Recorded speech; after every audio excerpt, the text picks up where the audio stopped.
অনেকেই মনে করে যে টাকা নিয়ে ভাবতে পারা বা টাকা ম্যানেজ করতে পারার স্কিলটা মনে হয় অ্যাকাউন্টিং এর একটা স্কিল বা ফাইন্যান্সের একটা স্কিল। এবং এটা কেন মনে হয় এটা আমি বুঝি, যেহেতু অ্যাকাউন্টিং ফাইন্যান্স এই ব্যাপারগুলো নাম্বার নিয়ে ডিল করে এবং টাকাও যেহেতু দিন শেষে একটা নাম্বার, এই কারণে এটা আমাদের মনে হওয়া স্বাভাবিক যে যিনি অ্যাকাউন্টেন্ট বা যিনি ফাইন্যান্স এক্সপার্ট সে মনে হয় টাকা ভালো বুঝে। হাউএভার এটা কিন্তু পুরোই একটা ভুল ধারণা। দুনিয়ায় খুব বেশি অ্যাকাউন্টেন্ট নাই যারা বিলিয়নিয়ার, দুনিয়ায় এরকমও অ্যাকাউন্টেন্ট খুব বেশি নাই আমার ধারণা যারা মিলিয়নিয়ার। টাকা ম্যানেজমেন্টের কনসেপ্টটা পুরোপুরি সাইকোলজিক্যাল, একদম 100% সাইকোলজিক্যাল। এর মধ্যে লজিকের বা এর মধ্যে নাম্বারের বা এর মধ্যে ম্যাথমেটিক্সের কোনো ভূমিকা আছে বলে আমার মনে হয় না। আপনার মন এবং আপনার ব্রেন, সো আপনার ইমোশন এবং আপনার লজিক, এই দুইটার উপরে যদি আপনার ভালো কন্ট্রোল থাকে আপনার মানি ম্যানেজমেন্ট ভালো হবে। এই দুইটার উপরে যদি আপনার ভালো কন্ট্রোল না থাকে তাহলে আপনি অঙ্কের বাদশাহ হইলেও আপনি বড়লোক হইতে পারবেন না, আপনার টাকা পয়সা ম্যানেজমেন্ট স্কিল ভালো হবে না। আজকে আমরা মানি সাইকোলজি নিয়ে কথা বলবো। একটু ভারী কি টপিক, বাট খুব সিরিয়াস একটা টপিক এবং এই টপিকটা আপনাদের অনেক কাজে লাগবে বলে আমি বিশ্বাস করি। আজকে আমরা বোঝার চেষ্টা করব কিভাবে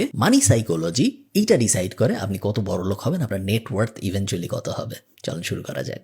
বিহেভিয়ারাল ফাইন্যান্স বলে একটা ব্যাপার আছে এবং বিহেভিয়ারাল ফাইন্যান্সের প্রথম শর্তই হইল এটা স্বীকার করে নেওয়া যে টাকা পয়সার ব্যাপার যখন আসে তখন আমরা ইমোশনালি ডিসিশন নেই, আমরা লজিক্যালি ডিসিশন নেই না। আপনি দেখেন বেশিরভাগ মানুষ কখন বিটকয়েন কিনে বা বেশিরভাগ মানুষ কখন বিটকয়েন নিয়ে কথাবার্তা বলে, বিটকয়েন নিয়ে নিউজ আমরা কখন হইতে দেখি? যখন বিটকয়েনের দাম $90,000 হয়, যখন বিটকয়েনের দাম $1,00,000 হয়, যখন বিটকয়েনের দাম $80,000 হয়, বিটকয়েনের দাম যখন বাড়তে থাকে তখন। বিটকয়েন যদি আপনার একটু এলিয়েন মনে হয় তাহলে আপনি জিনিসটা গোল্ডের প্রাইস দিয়ে কম্পেয়ার করতে পারেন। আপনি চিন্তা করেন গোল্ড নিয়ে নিউজ কখন হয়? বাংলাদেশে যখন আমরা খবর দেখি গোল্ড নিয়ে খবর কখন হয়? গোল্ড নিয়ে খবর শুধুমাত্র তখনই হয় যখন গোল্ডের দাম বাড়ে, যে গোল্ডের ভরি নির্ধারণ করা হয়েছে এত টাকা, গোল্ডের ভরি নির্ধারণ করা হয়েছে অত টাকা। হাউএভার আপনি চিন্তা করুন লজিক্যালি যদি আমরা ভাবি, এবং বেশিরভাগ মানুষ গোল্ড কিনে বা বেশিরভাগ মানুষ বিটকয়েন কিনে বা বেশিরভাগ মানুষ স্টক কিনে তখনই যখন এগুলোর দাম বাড়তেছে, তারা নিউজে দেখতেছে দাম বাড়তেছে, তারা খবরে দেখতেছে দাম বাড়তেছে। হাউএভার আমরা যদি লজিক্যালি চিন্তা করি আমরা জানি যে যখন কোনো একটা কিছুর দাম বাড়তেছে তখন ওটা কেনার থেকে যখন ওটার দাম কমতেছে বা যখন ওটার দাম অলরেডি অনেক কম তখন কেনা ভালো, এবং তারপরে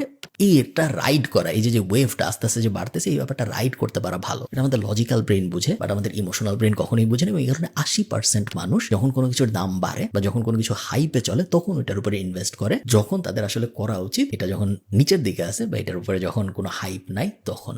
এবং সেম জিনিস উল্টা ভাবেও কিন্তু হয়। একটা জিনিস হয়তো আপনার এখন বিক্রি করে দেওয়া উচিত, হাউএভার আপনি ইগোর কারণে বা আপনি অ্যান্টি হাইপের কারণে বা আপনি ইমোশনের কারণে ওটা বিক্রি করতেছেন না। এরকম অনেক মানুষ আছে যারা একটা স্টক কিনেছে এবং তারপরে ধরেন 100 টাকায় তারা ওই স্টকটা কিনেছে, ওই স্টকটার দাম 80 টাকা হয়েছে। হাউএভার তার একটা বায়াস আছে, যেহেতু সে ওইটা কিনছে অলরেডি, সে বুঝতে পারতেছে না যে না এটা আসলে 70 টাকা হবে, তারপর এটা 60 টাকা হবে, তারপর এটা শেষ হয়ে যাবে। সে একটা হোপ করে ইমোশন দিয়ে সে ভাবতেছে না এটা আবার 200 টাকা হবে বা এটা আবার 150 টাকা হবে, যদিও আসলে লজিক দিয়ে বোঝা যাচ্ছে এটা কখনো হবে না। এইভাবেও অনেক মানুষ টাকা লস করে জাস্ট বিক্রি না করে। এই কাজগুলোর কোনো লজিক নেই, এগুলো সব ইমোশনাল জিনিস এবং এই ব্যাপারটা আমাদের বুঝতে পারা জরুরি যে money is an emotional concept. এই ভিডিওর স্পন্সর TapTapSend, যেটা নন রেসিডেন্সিয়াল বাংলাদেশিদের জন্য বাংলাদেশে টাকা পাঠানোর একটা অ্যাপ এবং এটার iOS অ্যান্ড্রয়েড দুইটা ভার্সনই আছে। TapTapSend ব্যবহার করে যদি আপনি দেশে টাকা পাঠান তাহলে আমার মতে সুবিধা হলো 5টা। 1 নম্বর সুবিধা, জিরো ফি অন ট্রান্সফার। টাকা পাঠাইতে বা যিনি টাকা রিসিভ করবে তার টাকা রিসিভ করতে কোনো এক্সট্রা টাকা পয়সা খরচ হচ্ছে না। 2 নম্বর, খুবই ভালো এক্সচেঞ্জ রেট। আপনি আজকে যদি $1 পাঠান তাহলে $1 সমমূল্যের যত বিডিটি হয় ওইটা হাইয়েস্ট রেটটাই আসলে আপনি পাবেন যদি আপনি TapTapSend ব্যবহার করেন। 3 নম্বর, এগেইন একটা বড় বেনিফিট বলে আমার মনে হয়, সেটা হলো ফ্লেক্সিবল পেমেন্ট মেথড। আপনি যাকে টাকা পাঠাচ্ছেন তার বিকাশে, তার নগদে, পিন ব্যবহার করে সে বিভিন্ন ব্যাংক থেকে তুলতে পারবে তার ব্যাংক অ্যাকাউন্টে। এমন কোনো উপায় নেই যে উপায় আপনি তাকে টাকা পাঠাতে পারতেছেন না। তার টাকাটা উত্তোলন করার জন্য, উইথড্র করার জন্য কোনো এক্সট্রা এফোর্ট দিতে হইতেছে না, যেটা আমার মনে হয় একটা বড় বেনিফিট। 4 নম্বর বেনিফিট, কুইক ট্রান্সফার স্পিড। টাকা পাঠানোর পরে আপনি টাকা পাইছেন, টাকা কি আপনার কাছে গেছে, ওই যে ঝামেলাটা, ওই যে পিরিয়ডটা, এই দোদুল্যমান পিরিয়ডটা যত কম থাকে ততই আসলে ভালো হয়। এবং TapTapSend আপনি যখন ইউজ করেন তখন এই দোদুল্যমান পিরিয়ডটা আসলে বেশ কম থাকে। UK, USA, Canada, Europe, UAE এবং অস্ট্রেলিয়া, এই 6 জায়গায় এই মুহূর্তে TapTapSend অ্যাভেলেবল। আপনি যদি ডেসক্রিপশনে বা কমেন্টে কোথাও লিঙ্ক দেওয়া থাকবে ওই লিঙ্কটা ব্যবহার করেন তাহলে আপনি TapTapSend ব্যবহার করে বাংলাদেশে টাকা পাঠাতে পারবেন। এবং টাকা পাঠানোর সময় আপনি যদি KF কুপনটা ব্যবহার করেন তাহলে একটা এক্সট্রা বেনিফিট আছে। বেনিফিটটা হলো আপনি যা পাঠাবেন তার সাথে 10 ক্রেডিট যুক্ত হয়ে যাবে। সো আপনি যদি $100 পাঠান তাহলে যিনি রিসিভ করতেছে সে $110 পাবে। আপনি যদি 100 কানাডিয়ান ডলার পাঠান তাহলে সে 100, বা আপনি যদি 100 ইউরো পাঠান সে 110 ইউরো পাবে। বুঝতে পারতেছেন? শুধুমাত্র দিরহামের ক্ষেত্রে যদি আপনি 100 দিরহাম পাঠান তাহলে যিনি যিনি রিসিভ করতেছে সে 150 দিরহাম পাবে। সব বিস্তারিত উপরে নিচে দেওয়া থাকবে, চলেন আমরা ভিডিওতে ফেরত যাই। ড্যানিয়েল কানেমান এবং আমোস তেভরস্কি এই দুই সাইকোলজিস্ট একটা রিসার্চ করে। এই রিসার্চ করার পরে ডিসিশন মেকিং নিয়ে হয় এই রিসার্চটা, এবং এরপরে এই রিসার্চটা করে ওরা একটা থিওরি আবিষ্কার করে, যে থিওরিটাকে বলা হয় প্রসপেক্ট থিওরি। 2002 সালে এই থিওরি আবিষ্কার করার কারণে ওদের নোবেল দেওয়া হয়। রিসার্চের মূল কথা খুবই সহজ। মনে করেন আপনার সামনে দুইটা অপশন, একটা অপশনে আপনি শিওর আপনি 100 টাকা পাবেন, আর একটা অপশনে আপনি 80% শিওর যে আপনি 200 টাকা পাবেন। হাউএভার 20% চান্স আছে যে আপনি 200 টাকা নাও পাইতে পারেন, আপনি 80 টাকাও পাইতে পারেন। প্রসপেক্ট থিওরি বলতেছে যদিও সেকেন্ড অপশনটা লজিক্যালি আমাদের চুজ করা উচিত, কারণ ওখানে 80% চান্স আমরা 200 টাকা পাবো। হাউএভার হিউম্যান ব্রেইন লস অ্যাভারশনের কারণে আমরা লস করতে চাই না, এই কারণে আমরা সবসময় বেশিরভাগ সময় অপশন 1 চুজ করবো, অপশন 2 চুজ করবো না।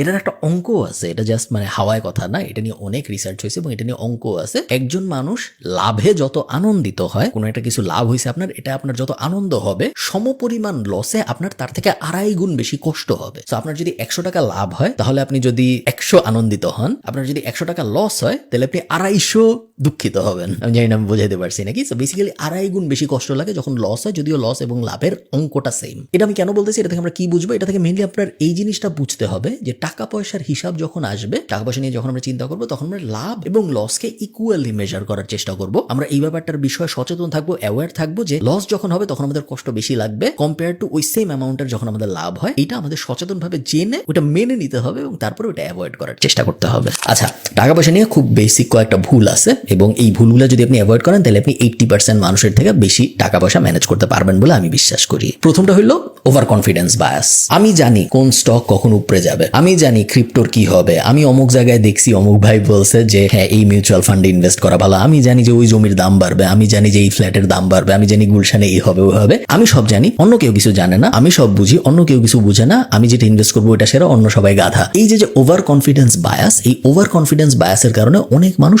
অনেক টাকা লস করে। বারবার এন্ড ওডিয়ন এই দুইজন 2005 বা 2005 সালে একটা স্টাডি করে, যে স্টাডিতে ওরা প্রমাণ করে যে ডে ট্রেডাররা অন অ্যাভারেজ 45% কম লাভ করে compare to long term investor. এই 45% কম লাভওয়ালা মানুষদের মধ্যে আবার ছেলেদের লাভ আরো কম, কারণ ছেলেরা আবার একটু আরো বেশি, আমি তো সব বুঝি। তো এমনিতেই যারা ডে ট্রেড করে তারা লং টার্ম ইনভেস্টরদের থেকে 45% কম রিটার্ন পায়। এই কমদের মধ্যে যারা ছেলে তারা আরো কম পায়, কারণ তারা আরো বেশি ওভার কনফিডেন্ট। সবসময় মাথায় রাখবেন যে শর্ট টার্ম থিঙ্কিং এবং ডে ট্রেডিং এবং আমি সব জানি, এই তিনটা জিনিস যদি আপনি অ্যাভয়েড করতে পারেন তাহলে আপনি মানি নিয়ে সবসময় হ্যাপি থাকবেন। 2 নম্বর যে ভুল, সেটা হলো হার্ড মেন্টালিটি। হার্ড মেন্টালিটি কথাটা আসছে ভেড়ার পাল থেকে। আপনারা হয়তো বিভিন্ন সময় দেখেছেন যে অনেকগুলা ভেড়ার পালকে একটা মাত্র কুকুর ধাওয়া করে একটা জায়গায় ঢুকায় ফেলে। কিভাবে পারে একটা কুকুর এতগুলা ভেড়াকে ধাওয়া করে ঢুকায় ফেলতে? কারণ ভেড়াদের মধ্যে একটা টেন্ডেন্সি আছে যে একটা ভেড়া যে জিনিস করে বাকি সব ভেড়া ওই জিনিস করে। সো কুকুরটার আসলে সবকটা ভেড়াকে ধাওয়ায় ঢুকাইতে হয় না, কুকুরটার মেনলি একটা ভেড়াকে ধাওয়ায় ঢুকাইতে হয়, এবং ওইটা যখন ঢুকে তখন ওটাকে বাকি সবাই ঢুকে। এটাকে বলে হার্ড মেন্টালিটি। তো মানুষদের মধ্যে হার্ড মেন্টালিটি আছে, এবং ফাইন্যান্সের ক্ষেত্রে বা টাকা পয়সার ক্ষেত্রে হার্ড মেন্টালিটি অনেক বেশি কাজ করে। সবাই ডেস্টিনিতে গাছ কিনছে, আমিও কিনবো। সবাই আমাকে দেখাইছে যে এই অ্যাপে তুমি এভাবে ক্লিক করবে আর তোমার ইনকাম হইতে থাকবে, আমিও করবো। আমি কিছু জিজ্ঞেসই করবো না। সবাই বলবে যে কি জানি পাই নেটওয়ার্ক নাকি ঘোরা টিম আছে, যেগুলো সবাই ওনার, সবাই মালিক, এই MLM, ওই স্ক্যাম, এই স্ক্যাম, ওই স্ক্যাম। আমি কিছু জিজ্ঞেসই করতেছি না, আমি কিছু জানতেই চাচ্ছি না যে এই কোম্পানি যে আমাকে টাকা দিচ্ছে আসলে কিভাবে টাকা দেয়, ওর ব্যবসাটা কি, কিভাবে ওর পকেটে টাকাটা আসতেছে, যেই টাকাটার একটা অংশ তো আমাকে দিচ্ছে। সো হার্ড মেন্টালিটি যতদিন থাকবে আমাদের, যতদিন আমরা নিজেরা কিছু ভাবার চেষ্টা করবো না, যতদিন আমরা নিজেরা নিজেদের ব্রেন দিয়ে জিজ্ঞেস করার চেষ্টা করবো না যে এই কোম্পানি আসলে কিভাবে টাকা ইনকাম করে, যেই কারণে ও আমাকে টাকা দিতে পারতেছে, ওই জিনিসে আমি কেন ইনভেস্ট করবো 20 বছর পরে বা 30 বছর পরে, যে আসলে কি হবে, যেই কারণে আসলে আমার ইনভেস্টমেন্টের ভ্যালু বাড়বে এবং যেই ভ্যালুর কাছ থেকে আমি রিটার্নটা পাবো, যে বাড়া ভ্যালুর কাছ থেকে আমি রিটার্নটা পাবো। সো এই প্রশ্নগুলো যারা করে না তারা মেনলি হার্ড মেন্টালিটির অংশ, যারা অমুক বলছে সবাই করতেছে আমিও করি। ওই জিনিস যদি আপনি করেন তাহলে আপনি কোনো না কোনো সময় টাকা নিয়ে অনেক বেশি ভুগবেন। নেক্সট